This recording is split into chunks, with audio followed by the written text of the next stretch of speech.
GNR news కి స్వాగతం. వరంగల్ జిల్లా నరసంపేటలో జరిగినటువంటి దుర్గామాత బోనాల జాతరలో మల్లంపల్లె రోడ్లోని గోనెల పద్మ ఇంటి వద్ద శివగణనాథులతో కూడిన శాకాంబరి బోనాలను తయారు చేసి భక్తి శ్రద్ధలతో డప్పు వాయిద్యాలతో నాట్యాలు చేస్తూ కొబ్బరికాయలు, నిమ్మకాయలు, పసుపు, కుంకుమలతో బోనాల నెత్తిలో పెట్టుకుని నాట్యాలు చేస్తూ నరసంపేట ప్రజలు సుఖ సంతోషాలతో ఉండాలని, పిల్లా పాపలతో, వ్యవసాయంతో అన్ని రంగాల్లో మంచి ఫలితాలు కలగాలని భక్తి శ్రద్ధలతో మల్లంపల్లి రోడ్డు నుండి కోర్టు పక్కన గల అమ్మవారి గుడి దగ్గరికి బోనాలతో వచ్చి అట్టి బోనాలను అమ్మవారికి సమర్పించి భక్తులను ఉద్దేశించి మాట్లాడుతూ ప్రతి సంవత్సరం ఇలాగే అంగరంగ వైభవంగా బోనాల పండుగ జరుపుకోవాలని, భక్తుల కోరికలు నెరవేరాలని, నరసంపేట ప్రజలందరూ ఆయురారోగ్యాలతో ఉండాలని అమ్మవారిని కొలుచుకున్నారు.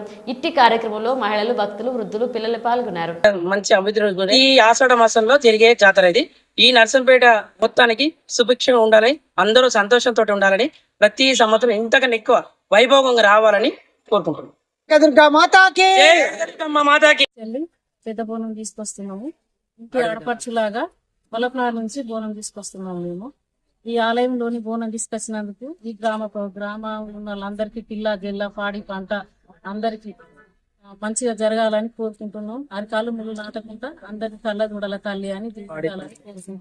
నర్సంపేట పట్టణంలో శ్రీ కనకదుర్గాదేవి కోర్టు వెనుకాల అమ్మవారికి ప్రతి సంవత్సరము ప్రతి ఏటా ఆషాఢ మాసం బోనాలు తీయడము, అలాగే అమ్మవారికి నీసు లేకుండా శాకాంబరి అమ్మవారు తొలుత బోనంగా ఆషాఢంలో ఆచారం తొలి వారముగా అక్క వాళ్ళ ఇంటి నుంచి ప్రతి సంవత్సరం వాళ్ళు బోనం తీయడం ఆనవాయితీ. శివసతులను తీసుకొచ్చి మేము ఘనంగా పెద్ద బోనాలు తీసుకొస్తాము.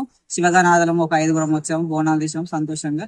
ఇక్కడ అలాగే ఈడ అమ్మవారిని కొలిసే వారికి సుఖ సంతోషాలు, పాడి పంట అన్ని తీరుల అష్టైశ్వరం పాల్గొన్న సంసారం మంచిగా చూసుకుంటూ ఆమె ఎల్లవేళ కాపాడుతుందని వేడుకుంటూ అమ్మవారికి ఎప్పటికీ ఇలాగే పూజలు చేస్తున్నాము, బోనాలు తీస్తున్నాము. జై కనకదుర్గా మాతాకి జై, కనకదుర్గా మాతాకి జై.